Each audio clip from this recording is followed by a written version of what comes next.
Rita Smith, the #1 food fairy, with keto recipe number 3 for you. And this is a chia pudding, chia seed pudding, which if you add more milk, or in my case, I add coffee, I make it liquidy enough to make it a shake. I use this as a breakfast shake. I take a 750 ml jar of this in my car, and that is what I drink on the way to work or wherever else. So I make it as a shake, but if you add less milk or more chia, it's like a pudding you can actually eat with a spoon. Chia seeds are kind of amazing. Like they're like the amount of fiber, small amount of carbohydrate, mostly fiber, holy moly. And it is, as my son David says, it is probably more fiber than most people will eat in a day, with protein and omega-3s. So chia seeds are kind of like a miracle of nature. They're not exactly low calorie, but they are low carbohydrate.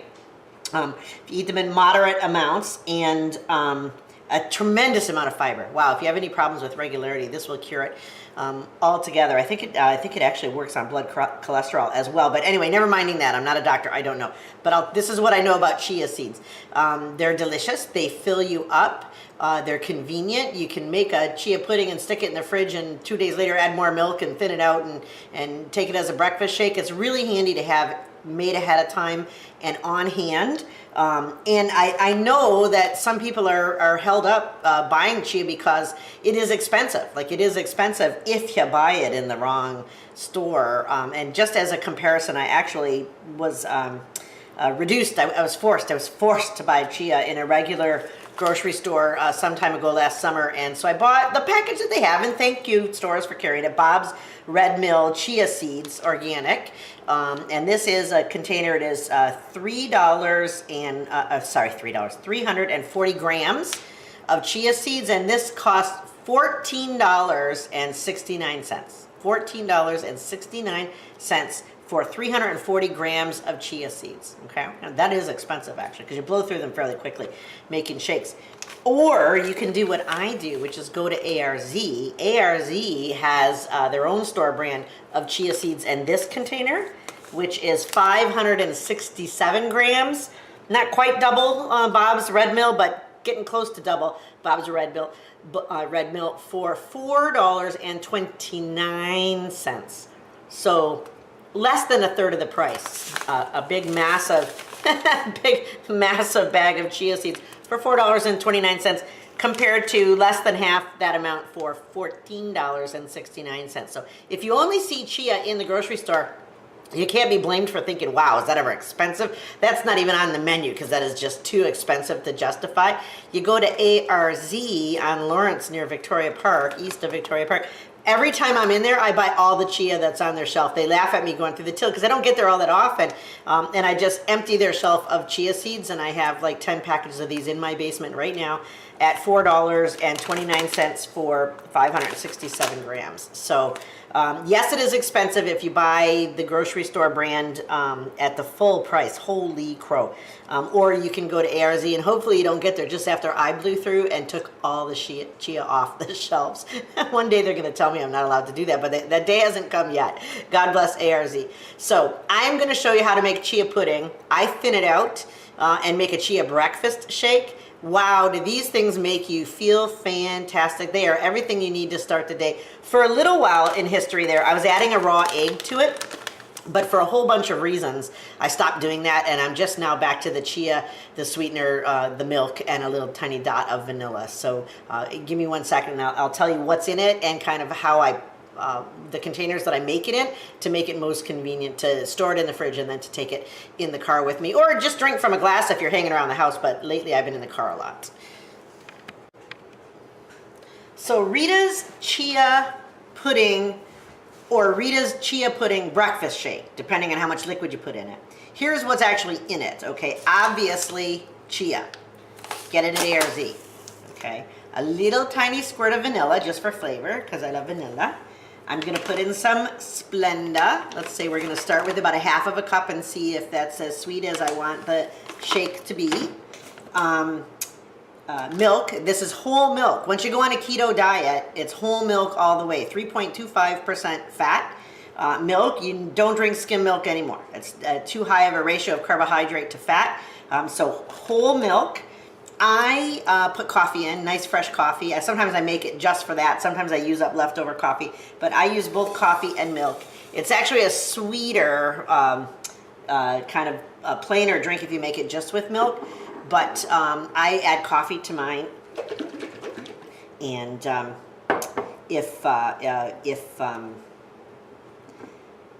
if what? I don't know. I add coffee to mine. You don't have to add coffee. I add a lot so it's liquidy so I can drink it. That's what I was going to say. Okay. So what do I mix it in? This is a 1600. I'm going to say this is a 2-liter jar because I think if you fill it all the way up to there, it would be 2,000 milliliters. 2-liter mason jar. You could use a 1-liter mason jar and make less of it. You could use any container that you have in your house, a plastic container with a lid. I like to be able to shake mine, so any kind of container that you have, you're just going to adjust the proportions, but the proportions I'm going to give you are to make a 2-liter jug of chia breakfast shake. You need to leave a little bit enough room for shaking or using the stick blender, which I sometimes do. And if you're really after protein, you could drop a raw egg into what you're going to drink for that day. But raw eggs make everything fussier in terms of leaving it out of the fridge and keep it in the fridge for more than 1 or 2 days or whatever. When I leave out the egg and I just go with milk and/or milk and coffee, I'm less concerned about the healthfulness of the product in the jar. So give me a moment and we will get started with the proportions for chia shake. I've never measured them except for to know that what a liter of milk is and that it's a 2-liter jar and about a quarter bag of chia seeds. So give me a second, we'll get all that pulled together. So this is almost a full liter of milk here. I'll just dump all this into the mason jar. If it was, only half a liter or so, I'd open a fresh bag, but this is pretty close to a full liter of milk. So in it goes. Okay. Actually, it might be more than a liter. Okay, and then for the chia, this is a brand new bag of chia. It's filled to there. It is 567 grams. I'm going to put about a quarter of this bag of chia into the milk.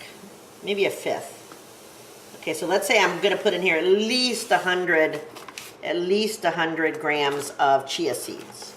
Okay. I'm going to give it a squirt of vanilla. I'm going to add, this is about a half of a cup of Splenda. Okay. If you wanted to make chia pudding that you could eat with a spoon, you'd put in more chia and leave it sit in the fridge. Okay.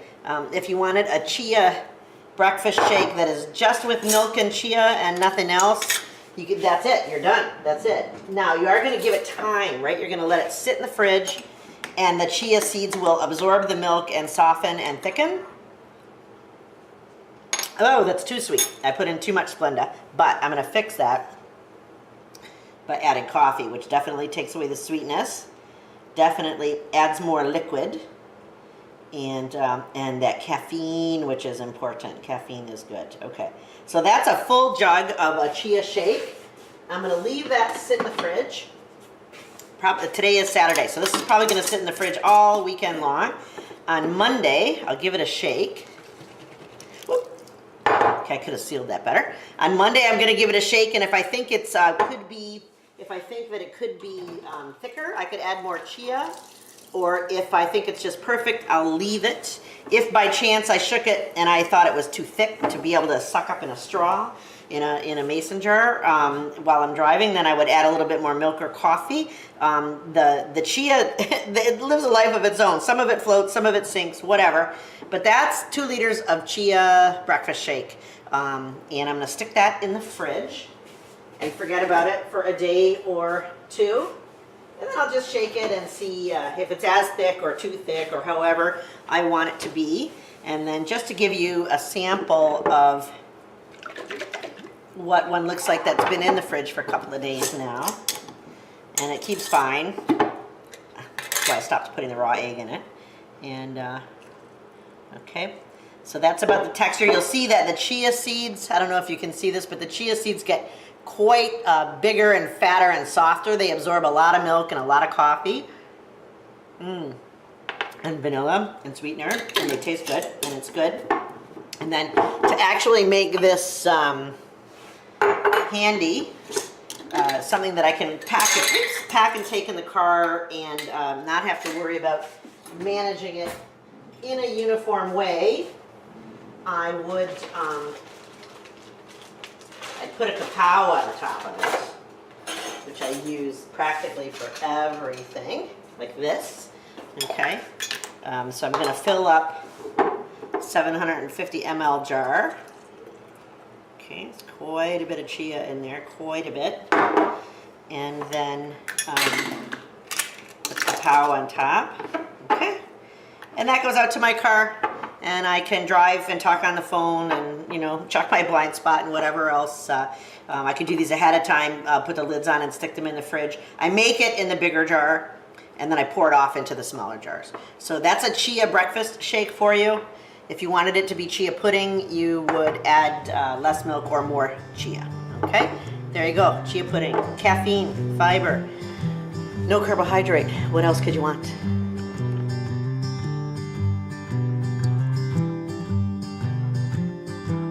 I'm so sick of reality TV. I'm so tired of my girlfriend ignoring me. I sure could use a little bit of company, some time away from all the wannabe celebrities, 'cause I wanna get outside